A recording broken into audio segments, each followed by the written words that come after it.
byrja á því að þakka skipulagsnefndinni kærlega fyrir tækifæri til þess að kynna rannsóknina okkar. Við höfum einhverja hagsmuna að gæta.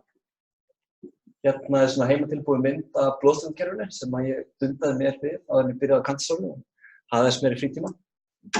Það er hægt að skipta blóðþynningarlyfjum almennt í tvo flokka. Það er annars vegar vítamín K antagonistar eins og varfarin sem að blokka blóðþynningu óbeint með því að hindra myndun á þætti 2, 7, 9 og 10 í lifrinni og síðan vítamín K óháð blóðþynningarlyf eins og eða NOACs sem að hindra blóðstorku með því að óvirkja beint annað þátt 2 eins og dabigatran eða þá þátt 10 eins og apixaban og rivaroxaban.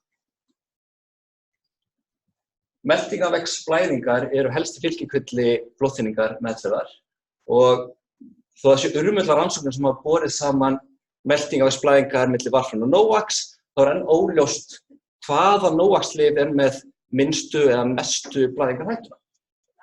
3 algengustu NOAC-lyfin eru rivaroxaban, dabigatran og apixaban og öfugt við hin 2 lyfin sem eru gefin 2 á dag, þá er rivaroxaban gefið 1 á dag. Okkar tilgáta var sú að þetta myndi valda því að varíansinn í servistyrk væri hærri hjá rivaroxaban og þeir sjúklingar væri þá í aukinni blæðingarhættu samanborið við sjúklinga á öðrum lyfjum. Og bara svona til þess að styðja þessa tilgáta okkar, þá langar mér að draga þetta graf hérna sem birtist nýlega í grein eftir Kreutz og félaga í Journal of Thrombosis and Hemostasis. Þetta ber saman servistyrk á rivaroxaban og apixaban sem er bæði beinir faktor 10a hindrar. Við sjáum hérna að gula og rauða línan er servistyrkur apixaban eftir morgun og kvöldgjöf og bláa línan er síðan servistyrkur rivaroxaban. Og eins og sést þá er hámarks servistyrkur rivaroxaban nánast 2-falt hærri en hjá apixaban.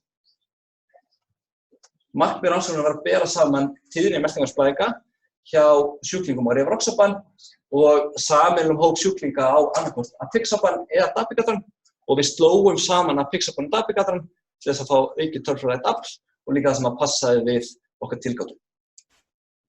Við sóttum upplýsingar alla sjúklingar sem fengu uppáskrifað rivaroxaban, apixaban eða dabigatran frá mars 2014 til janúar 2018 gegnum lyfjagagnagrunn landlæknis og eins og við þekkjum þá inniheldur lyfjagagnagrunnin allar upplýsingar utanspítala ávísanir á landinu. Við tengdum síðan kennitölur þessara sjúklinga við gagnagrunn Landspítala og notum InstaCorrelate til þess að sækja upplýsingar meltingarvegsblæðingar. Rannsóknarútkoman var allar klínískt relevant meltingarvegsblæðingar og það var skilgreint samkvæmt skilmerkum International Society of Thrombosis and Hemostasis sem blæðing sem veldur að sjúklingur leita sér læknisaðstoðar. Við notuðum 1:1 nearest neighbor propensity score til þess að para sjúklinga og síðan notum við Kaplan-Meier liðunarmat og Cox regression til þess að bera saman tíðni meltingarvegsblæðinga milli hópana. Ég verð nú að byrja á því að afsaka þessa löngu og flóknu töflu. Ég segi verð og það er einast ef maður banna mér að sýna hana, nema ég myndi biðja afsökunar fyrst. En ég er aðalega að koma með þessa töflu til þess að fara yfir pörunarferli hjá okkur. Og ef við skoðum hérna,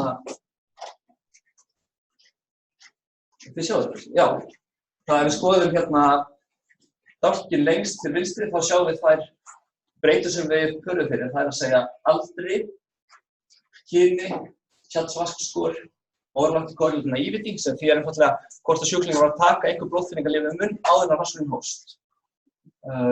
Nýrnasjúkdóm, lifrarsjúkdóm og síðan fyrir sögur blæðingar eða blóðsega. Ef við lítum svo næst á dálkana 3 lengst til hægri, þá bera þeir saman hópana eftir pörun. Við sjáum að eftir pörun þá eru 2635 sjúklingar á rivaroxaban og jafnmargir sjúklingar sem eru að fá annaðhvort apixaban eða dabigatran. Ef við lítum síðan á dálkinn lengst til hægri, þá sjáum við SMD eða Standardized Mean Difference. Og það er notað til þess að bera saman eða þess að meta gæði pörunar.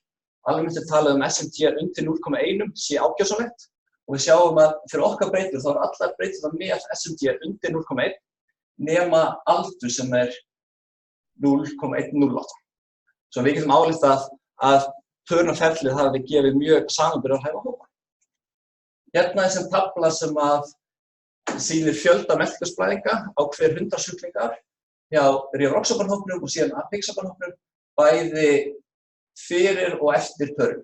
Og ef við lítum á síðustu röðina, þá sjáum við að í paraþýðinu þá rivaroxaban 1,2 meltingarvegsblæðingar fyrir 100 sjúklingar, samanborið við 0,6 hjá apixaban-dabigatranum. Þetta gefur hazard ratio upp á 2,0.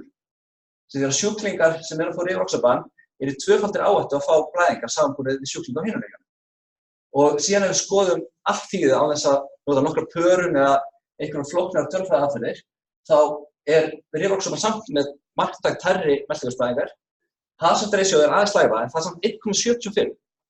Svo að þeir sjúklingar eru 75% meira áhættu að fá meltingarvegsblæðingar. Ég hef með síðan Kaplan-Meier-graf sem að ber saman uppsafnaða meltingarvegsblæðingatíðni hjá sjúklingum í báðum hópum og fyrir neðan grafið síðan tafla sem sýnir fjölda sjúklinga at risk. Það er að segja fjöldi sjúklinga við lok hvers rannsóknarárs sem við erum ennþá að fylgja eftir og gætu blætt í framhaldinu. Ef við lítum á grafið fyrir ofan þá sjáum við að bláa línan táknar rivaroxaban og gula línan táknar apixaban-dabigatranhópinn. Og eins og síðast þá bláa línan alltaf talsvert hærri en gula línan og við lok 4 ára eftir tímabils þá uppsöfnuð meltingarvegsblæðingatíðni 4% fyrir rivaroxaban en 1,8% fyrir apixaban-dabigatranhópinn. Svo ef við drögum niðurstöðuna saman þá var rivaroxaban með marktækt hærri tíðni meltingarvegsblæðinga samanborið við hin 2 lyfin, apixaban og dabigatran. Þetta gæti mögulega skýrst af því að rivaroxaban gefið einu sinni á dag en hin 2 lyfin 2 sinni á dag, sem gæti valdið meiri varíans í blóðserfnisstyrk lyfjanna og valdið því að þessi sjúklingar hafa aukna blæðingarhneigð. Næstu skref í rannsókninni að sækja upplýsingar meltingarvegsblæðingar frá okkar spítala, frá Akranesi, Ísafirði og Neskaupstað, sækja upplýsingar samhliða lyfjanotkun hjá lyfjagagnagrunni landlæknis og síðan fyrir að fara yfir alla sjúkraskrár hjá sjúklingum sem eru með blæðingar, staðfesta það handvirkt og flokka blæðingar hvort að það séu stórvægar eða major eða non-major. Takk hérlega fyrir.